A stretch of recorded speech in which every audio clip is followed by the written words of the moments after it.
think imposter syndrome just means you're growing, you're challenging yourself, and it's not a bad thing. You have to accept it and be like, okay, I'm kind of uncomfortable right now. This is totally new, but also going forward, just do what I can now to mitigate it and feel confident. Welcome to the Keep the Promise podcast, where we help build resilient and well-rounded firefighters. But yeah, it's great to have them. We talk pretty regularly as well too. And Scott has he's built like such a great podcast and network of people on the podcast. Just to highlight, there's so many different ways into firefighting. There's so many different fields like health, wellness, mental health. The different like the nozzle forward. There's so many different techniques and so many different technologies that we can use in firefighting. That people like are interested in that kind of stuff. You can kind of like dig into it more. There's so many different in like YouTube videos, podcasts about firefighting as well too. Courses you can take. And that's why I like firefighting so much is because there's so many different fields. Like it's medical, but it's also like trades. It's also patient care. So there's so many different things you have to be proficient at. And it's just challenging. It's different every day. And being able to like to talk to them and learn from the podcast crew as well too. It's just, I've learned a lot, about myself and, just like very good conversations whenever we get together too. And again, they're all older. They have good insight in life as well too. So, it's just, yeah, a good group of guys. And Scott, I think the information he puts out there and the questions he asks his podcast and the way he runs it is very interesting and, insightful for people who want to go into firefighting too, to understand what it's really like. And, that we have a standard to uphold as well too. Just, you should always be practicing things, take courses, put yourself out there, go to FDIC. Like there's so many like, hot classes in the States as well too, or even in Canada, there's so many people to reach out to and just go train with others. And that's what I love about firefighting too, when you find like a good group who are really into it. And then you can just, like I have so many friends I met through the podcast who I talk to about fitness. They reach out like, hey, are you going to this training?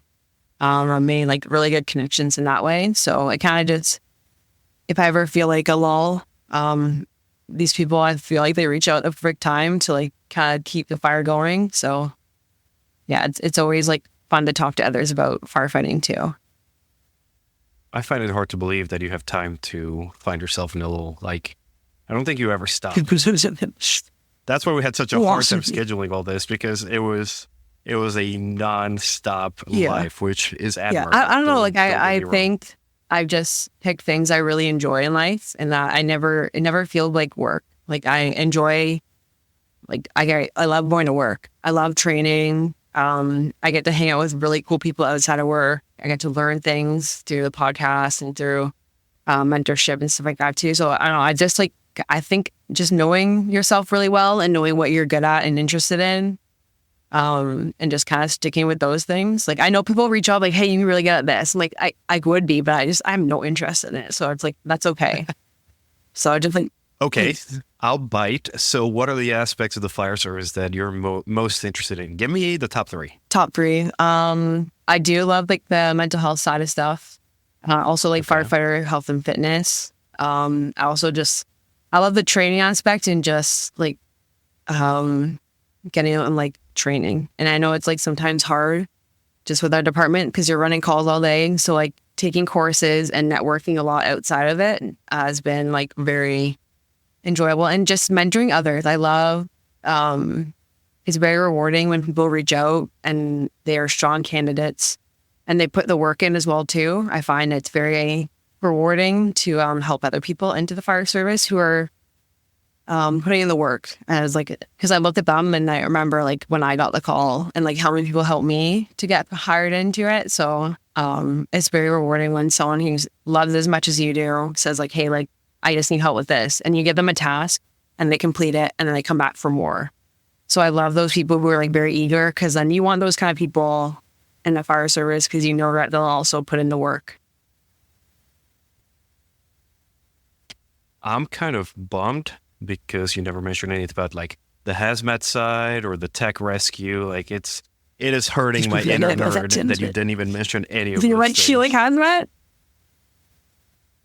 Look, I have that weird mindset where it just like those things just click. I'm like, oh no, it's just, because of the vapor pressure, that's totally going to make sense. And people look at you like, what the fuck, bro? Like I think I did all of we have the National Domestic Preparedness Consortium training like hub where they send you all over the country to go to trainings. And I did all of them, a bunch of them, even like 2 or 3 times. Like Anniston, I would go there for live agent training once or twice a year. It got to the point that the people at like the barracks where you stay, they remember me. They're like, TJ. I'm like, oh God, I come here too often. See, I got the opportunity to do that though. Like any courses I get like suggested to do, or someone, hey, like, do you want to take this?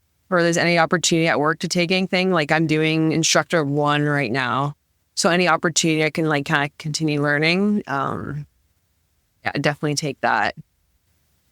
Well, I don't remember if we had any. No, yeah, we had people from all over the world, especially down in Anniston, because they run kind of like when you go to Texas to do your firefighting courses. These are the chances for people that don't have strong hazmat programs to take hazmat tech, to become hazmat specialists, to do all the crazy stuff. So it was, I think my top 3 would definitely be anything Anniston, just because that place is kind of like your intro to this world of traveling places for training. There's one in Colorado for highway response specialist, where you're dealing with all the different types of trailers and the different standards that you're going to have to deal with hazmat. And you can't go wrong with bomb school because you just get to blow things up. Middle of the desert, like the worst thing they did is they gave us all rental cars. So here we are in like rented shitty like Sentras or whatever. And we took them into the mountains of New Mexico. We had no cell reception. We like demolished a couple oil spans. Like it was so much fun. Like some of these people I still talk to this day, and that was like 7 or 8 years ago. But incredible training. So make your way down here. I mean, shit, I can show up and be like, hi, so I'm lost. I'm here for bomb school. And they're like, sir, this is a restricted area. How did you get here? Wow, I keep taking a ton of notes. Tell me more about mentorship. You've mentioned it a couple of times already. And the focus that I want, because you said the key thing that I'm interested in is remembering how you felt when you got the call and helping people who just did it. I think we deal with a bit of imposter syndrome in the fire service where we don't feel worthy until we have 10 years experience, 25. So mentorship can be hard to find if your mentors don't feel up to it. I don't think you let your time in change the mentorship. So tell me more. Tell me how is it, I assume it's going to be easier to connect with some of these newer people having been in their shoes a few years ago versus 25 years ago. And how do you think that's going to change as you progress in the fire service? And now you have 10, 15, 20 years, you're talking to these new people. Yeah, I think for right now, like I kind of know what my skill set is and also like what I can kind of take on and mentorship wise. I know like I just got hired on not too long ago. So my best like people to help out would be the people who are looking to get hired. And that's kind of like what I stick to. I think that's like the best is right now. But I think as I progress in the fire service, obviously you learn more, you gain more a skill set. And I think that role is just going to change, maybe take on some training roles eventually. But obviously after I get mentioned by people who are above me to kind of be like, these are the things you need to do, or the skills you need to like be able to teach other people. So I think it's just like always evolving, but it's also on you to kind of want to evolve and change, because it's easy for like, for any job, it's easy for people to fall back and just be complacent. But if you want to continue to progress, it's like, I just look at the firefighters that I want to be like at work, and like not even just at work, throughout the fire service, the ones you kind of look up to and you're like, hey, like I want to be like that. How did they get there? And then asking them how they got there. Or even just like, hey, like, can I do some training with you? Or like, is there anything you can kind of help out with? So it's kind of like what I do with the people who are getting hired, kind of like mentor them to get into that, like actually get hired. But for me, it's more of like reaching out to people who are doing the training and who are more like senior to me to kind of eventually be like them, but like knowing what firefighters I want to be like is a big thing too. But just being eager and like asking questions, and be willing to like fail, make mistakes and stuff too, because no one's perfect going into this job, and you can't be perfect in this job. So just like asking questions and kind of treating myself like a new firefighter that I am, and just being eager. So I think, just like anything in mentorship wise will always be evolving. I think as your like skill set grows, you can kind of take on more like training or like teaching people. But for right now, it's kind of like, I know what my skill set is. And there's some things I'm like, you can ask Scott for any like skill stuff. He can do it like 100%. And like, that would be my go-to for anything I want to learn. Like, just ask him. But I know for myself, if someone asked to do like a certain skill, I'd be like, like I can do it, but maybe we'll get like someone who's confident, it can break it down. Because a lot of people, I find, at least senior firefighters who are able to teach well, they break it down in a way that is just so easy and digestible, and they make it look like I could start doing a skill and they could just explain it and like tweak one thing, and it's like, oh, is that easier? And it's like, like I don't know what you did, but it's a lot easier. So.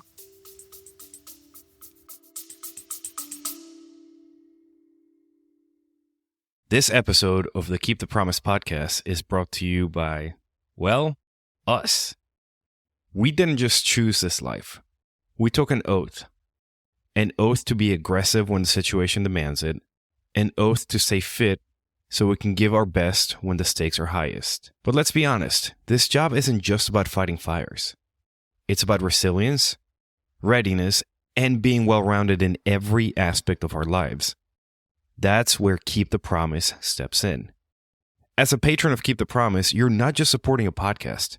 You're joining a community of like-minded, aggressive firefighters who want to be the best at their craft. You'll gain access to daily workouts designed to keep you fit for the fight, weekly mindset meditations to sharpen your mental edge, and early access to podcast episodes packed with the insights that you need to stay on top of your game. And it doesn't stop there. You'll get exclusive content, special guest interviews, and discounts on merch that shows the world that you're serious about upholding the oath. So if you're committed to being the best on the job and off the job, join us. Support Keep the Promise on Patreon and take your place among firefighters who know that our strength is in our unity, our readiness, and our relentless pursuit of excellence. Go ahead and visit joinkeepthepromise.com to join our community. Now, let's get into today's episode and continue our mission to become the most resilient, well-rounded firefighters that we can be. Stay aggressive, stay ready, and as always, keep the promise.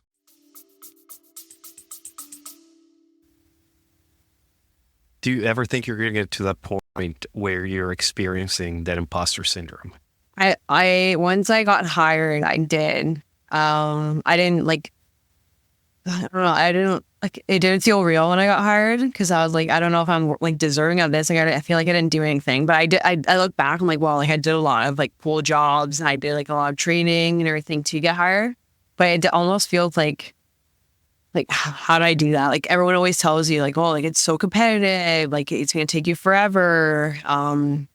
So I think that was like the biggest thing, is that I was kind of like, did I get hired? Like, do I deserve this? So once you look back and it's like, like the things that you accomplished, not in like a cocky way. It's like anyone had to do like the same like thing. Like everyone had to do the same qualifications, and obviously like luck plays a bit of it. But like any job, it's like, it's pretty cool once you get your job. And it took me a while to be like, wow, like I actually got my dream job, and I'm actually doing it now. So, and I think imposter syndrome just means like you're growing, and you're challenging yourself, and it's not a bad thing. It's just like you have to accept it and be like, okay, like I'm kind of uncomfortable right now, and like this is totally new, but also like going forward, I'm going to feel like this again. So just do what I can now to like mitigate it and feel confident. And then, I think that's like the best way to describe it is just, it's going to happen, accept it, and then work through it.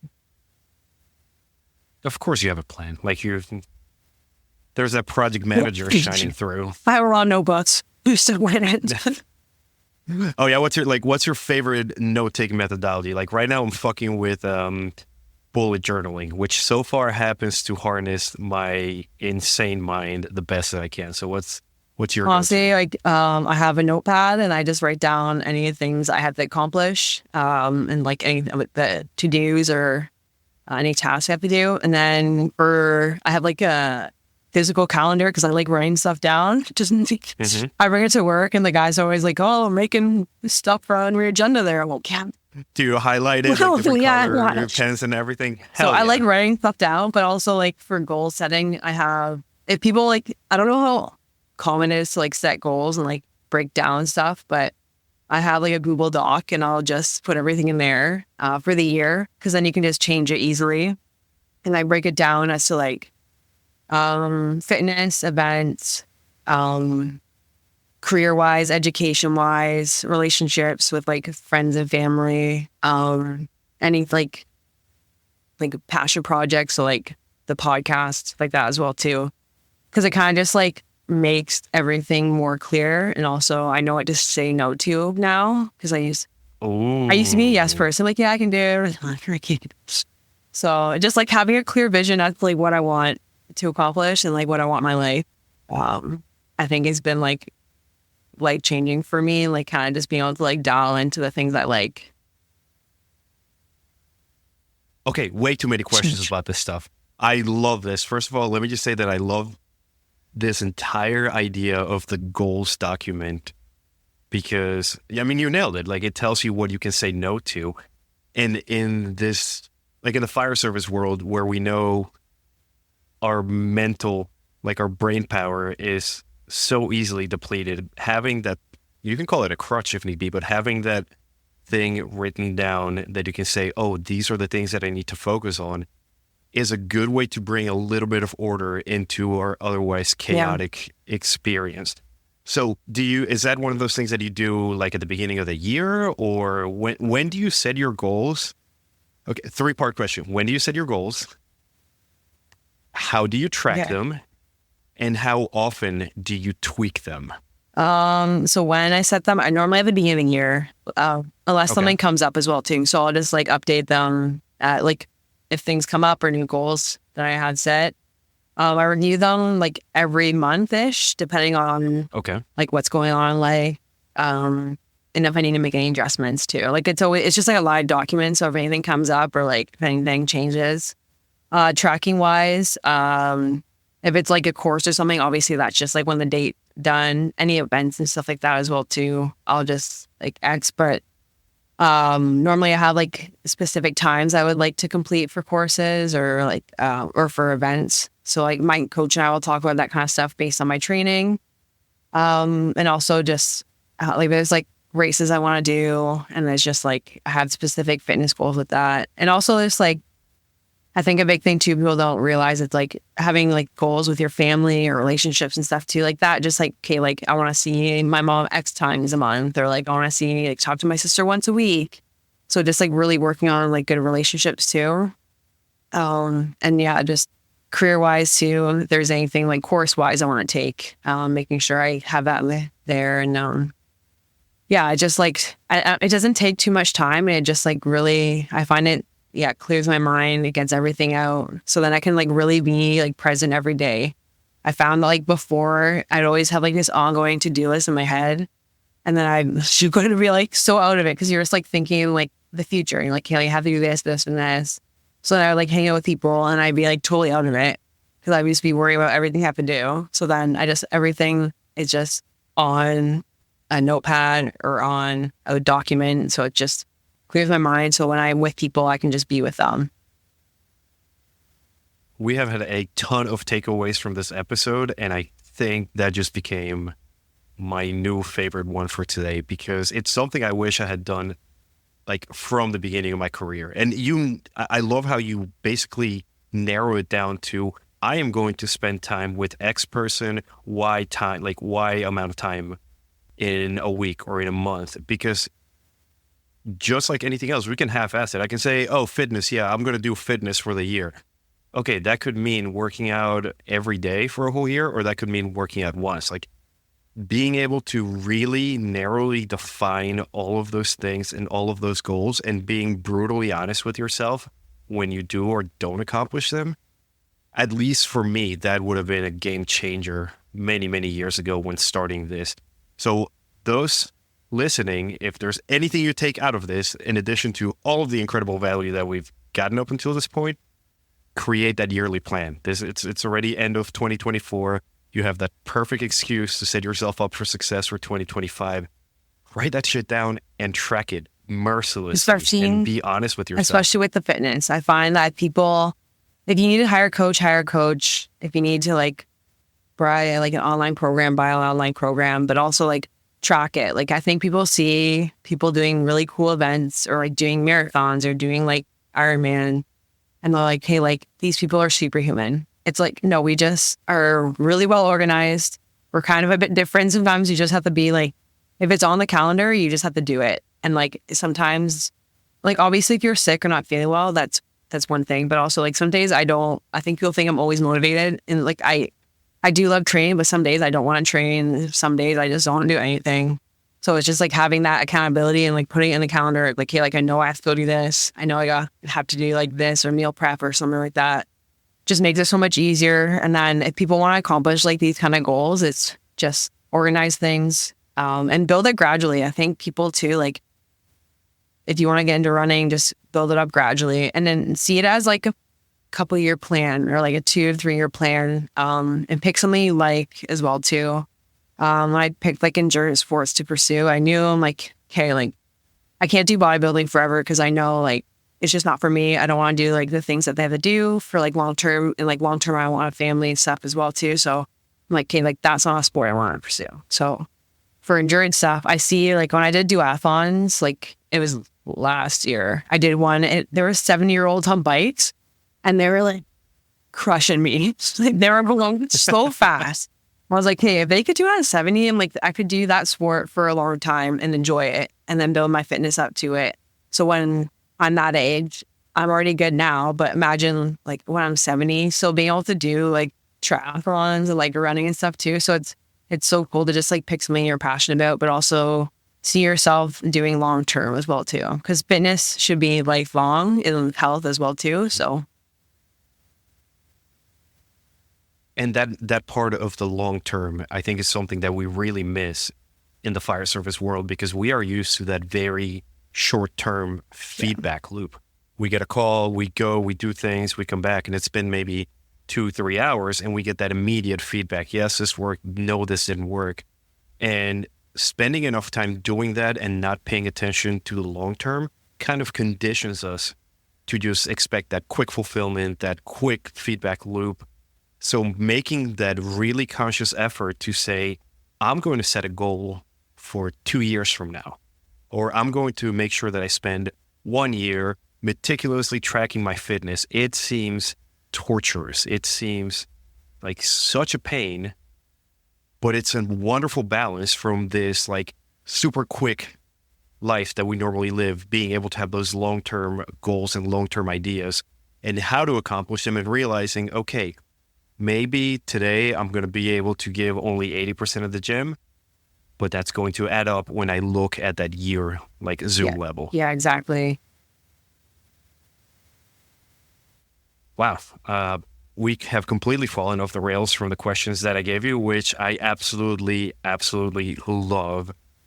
What are your thoughts on training and gear with the whole PFAS stuff that's been coming out? Honestly, I don't, besides like what I've learned at work and on social media, I don't know too much. I haven't looked actually into it too much. So obviously we have to wear the gear to do firefighting. So I think that's a big thing as well too. And depending on what the exposures are and stuff like that too, it's difficult, right? Like if you need to train it because we work in it, but at the same time they're coming out with this kind of stuff. So it'll be interesting to see what they kind of come out with more and how they kind of are able to change the gear and stuff like that. So, but I honestly haven't really looked into it as much as like some people have, I guess. So I don't really speak more to. I was going for the hot button topic and you completely let me down, my friend.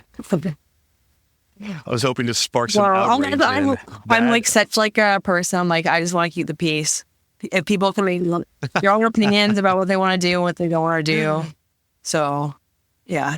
How are you in the fire service? You're supposed to like basically be able to stir the pot at will and just create absolute hell. Honestly, I just like sit there and just like smile. Like sometimes sometimes you gotta know I'm like, I'm not gonna fight over this stuff. It's such a skill. Like I still admire a handful of the people I know who could get the entire, like my first firehouse, it was dual company house. So it was engine, tower, and obviously we had to staff the stupid ambulance. But, 12 people per shift. And there were a couple who could get the other 11 basically pitted against each other, like throwing things, screaming as they slowly walk out of the kitchen with their coffee in their hand, just giggling. I'm like, dude, that is a skill that one day I hope I can master. I think I'm just too smiley to do that. I'd rather just like giggle and like, yeah, it's okay. The day that you finally snap and you throw like a plate at a coworker, you just text me immediately. You're like, dude, I did it. I finally did it. We talk about motivation a little bit and how it's kind of be a bit of a fickle thing. But let's talk about inspiration. What or who inspires you?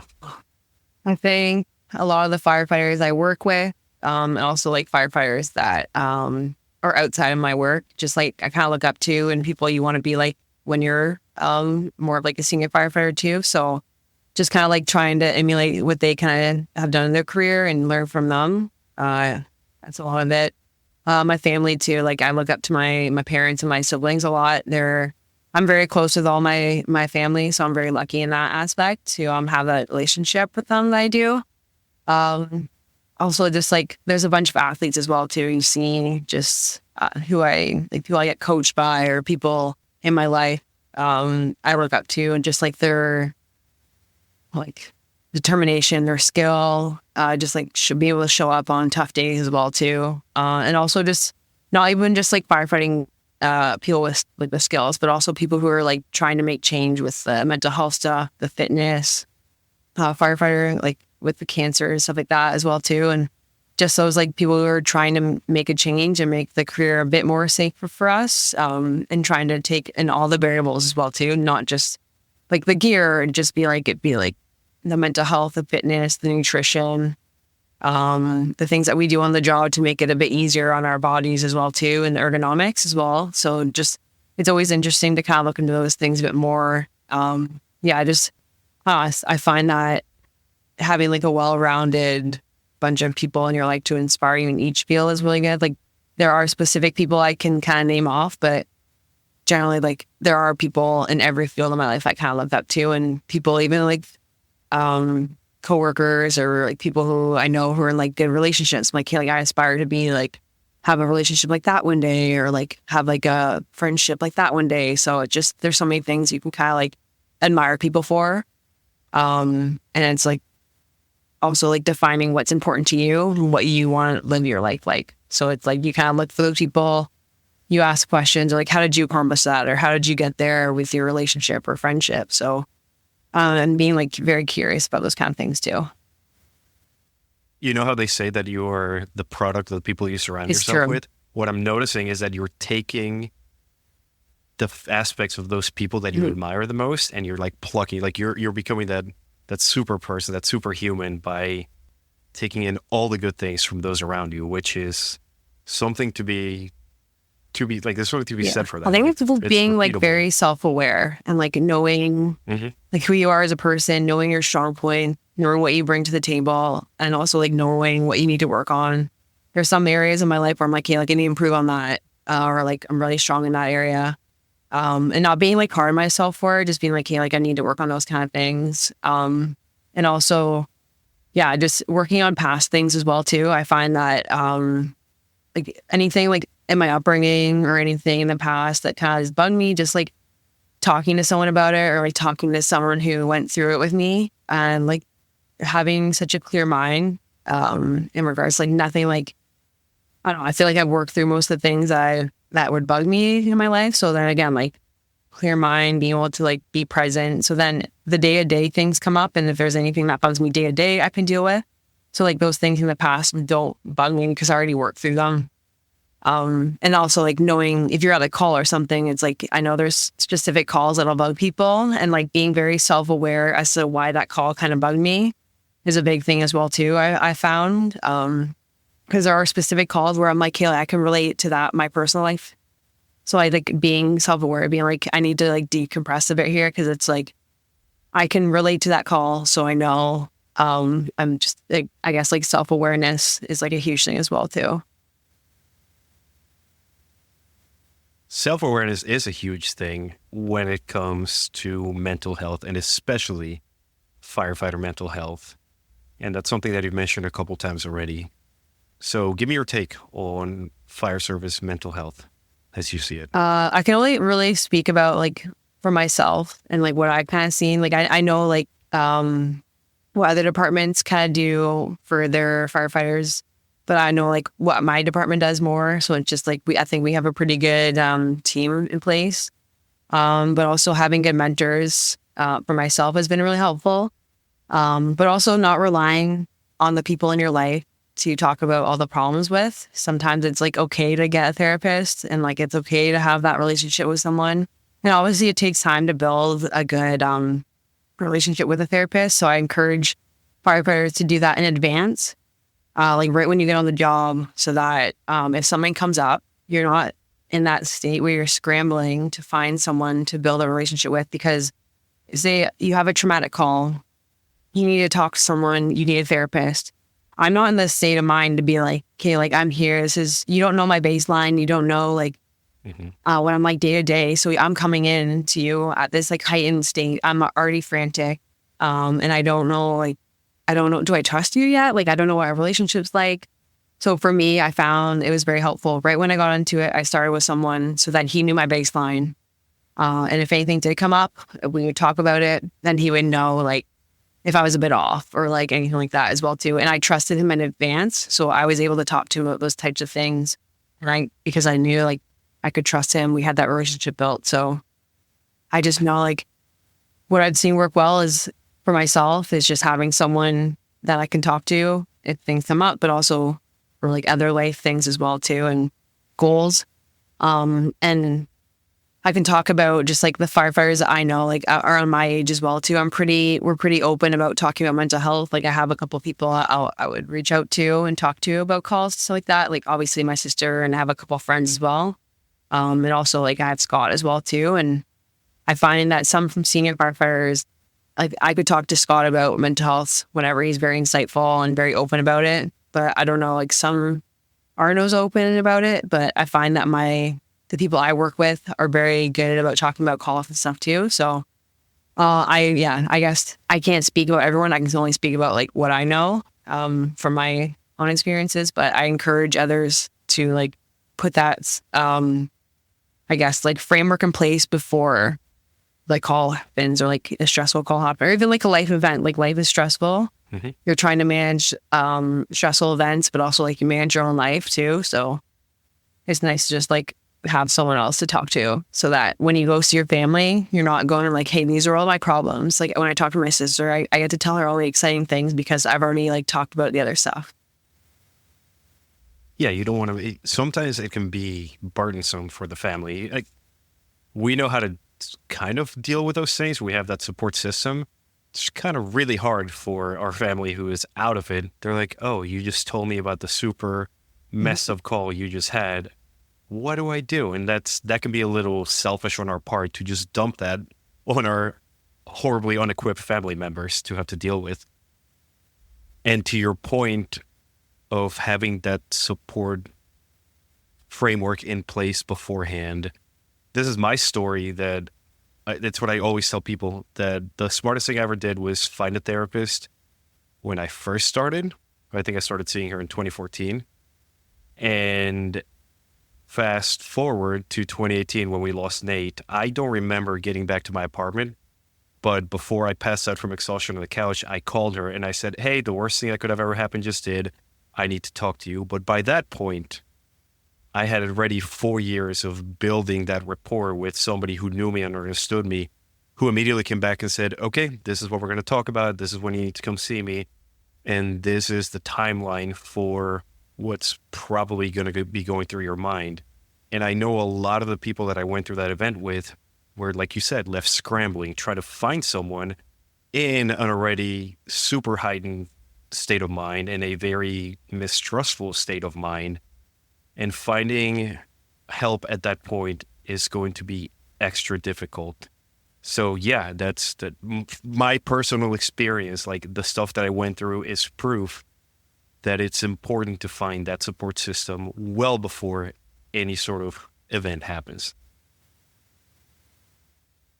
All right, Miss Project Manager, Miss Planner, what are the goals for the future? What do you have in mind for you personally, fitness-wise, and professionally? And I think I have an idea, but I want to see if you prove me right. Event-wise, like, I guess, like, fitness-wise, I'll do a 70.3 next year, hopefully. Oh my God. And then do another marathon. I'd like to do, it's kind of nerdy, but I'd like to travel the world and do, like, some of the main marathons. So hopefully do some qualifying times and get fast enough for that. So my coach and I will talk about that. On Tuesday, actually, we're going to set some new goals. And, like, fitness-wise, just maintain and, like, build on my running fitness. I love strength training too. Like, I'll do that as well in conjunction with that. I always, at least 4 times a week, do that. Just maintain the fitness, keep building on that. Personally, one day, hopefully have, like, a family, have kids as well. And also just, like, buy a house, like, all that kind of stuff. I guess what else personally? Just keep building my relationships with my friends and family. Travel more. I haven't really traveled much. I worked a lot, so I just, like, worked and I didn't really travel much. So do some traveling. And professionally, like, get in, like, next year I'll be second class. So work towards that, take more courses, maybe do some traveling, go to the main conferences and stuff like that for firefighting, get some of those under my belt. Keep helping out with the podcast, keep building my resume up. I know, like, for myself, one day, continue to build in the mental health realm for firefighters and athletes as well too. I'm very interested in, like, helping people build resiliency. I think if you can build it over time, and also just helping people through difficult calls and help. I think, like, the things I've learned from my therapist too are just how to manage stress, but also how to, like, get through life well. And, like, again, like, goal setting and time management. So, like, being able to share the things that I know with people and help improve their life, not only just their mental health, but also if it's like you having problems with time management or motivation for fitness, kind of focus on those things as well too. Because not every time, like, I talk to my my therapist or, like, people, it's just, like, hear my problem. It's like, hey, like, I want to work on these things. I want to work on getting in the gym more or, like, better times. And it's like, what are those barriers that are holding me back from, like, hitting these times? Or sometimes, like, the people don't, like, look at the athlete or person as, like, a whole. And, like, you have to understand, like, there's also other stressors in life. So it's like, maybe there's something in your past that's bugging you and, like, that's holding you back from reaching or, like, getting these, like, goals in that you want. So kind of, like, breaking down those. Definitely in the mental health realm of things for firefighting and athletes. And I think I have a lot on the go, but it's, like, all the stuff I enjoy. So it's kind of, I don't mind doing it. I get to do cool things every day. Just keep helping the podcast there. I'd like to, I guess personally too, like, build my social media more to kind of, like, I don't know, I do struggle with sharing my story because I just don't, I don't like attention very much. Like, I like being in the background. But I do get a lot of people who reach out saying it's, like, very motivating, like, my fitness stuff and the firefighting stuff. So that, like, encourages me to post more, and get my, like, message out there and to help more people. But that's something I know it's on myself to, like, work on, like, putting myself out there more and being okay with it. So maybe, like, build my social media more just to help other people, and, like, get more people fit in the fire service, work on their mental health, love training, like, doing training videos, like forcing doors, throwing ladders, and showing that like how important that is to maintain like our fitness, but also our skills in the fire service. So and be curious. Like it's fun to take courses, go out and network, and just talk to people you wouldn't normally like talk to or be around. And then you learn a lot. You learn about how they got in the fire service as well too. Love the plan. And you did say the stuff that I thought you were going to say, Yeah, which involved the mental health and involved continuing to take and attend all these training courses and just keep, you said the word that I had in my mind is curiosity, which I think you really embody. And it's amazing having firefighters who have that professional curiosity, that being able to look at the world around us and be like, okay, cool, but what if? And what can I tweak? What can I learn? What can I change? Also, obviously, if you find yourself in the East Coast of the U.S., Maryland's always open to you, and we have plenty of homies throughout the rest of the states through Keep the Promise who will be happy to be like, hello, friend, come hang out. Yeah, if anyone wants to check out our podcast too, it's Multiple Calls Podcast. And also my social media is Hailey Firefit, so you can find me on there. That would be Instagram. And I do have LinkedIn, but I normally, if anyone follows me on Instagram, I'll try to follow back and message me if you have any questions or anything like that.